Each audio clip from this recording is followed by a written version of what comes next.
That shooting is the 127th homicide LMPD detectives are investigating this year, compared to 97 this time last year.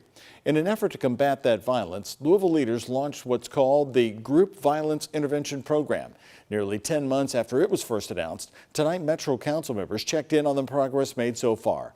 WHS 11 team's Isaiah Kim Martinez found out some feel the effort so far has fallen short.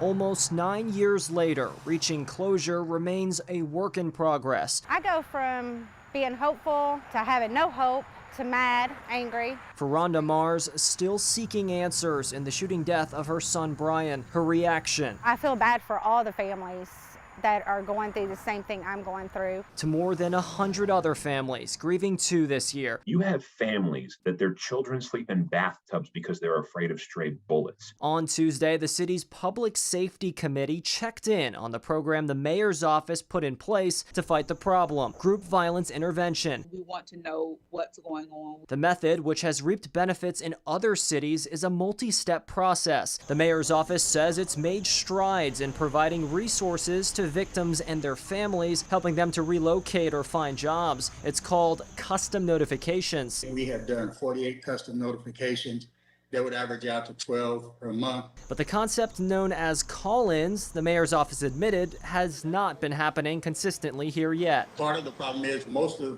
because of the pandemic, only a few of the agencies out there have done call-ins since March 2020. We are currently working on the planning stages. It involves direct messaging to violent groups and offenders. They're basically put on notice. While Metro Council members were pleased to see outreach efforts, some were confused on the holdup to a key part of the plan. We have the social way to get people out, but we also bring the hammer down and the associates of the people that perpetuate this group violence. Local advocate Josh Crawford raising the same questions. There may be a very good reason for it, but I don't know what it is.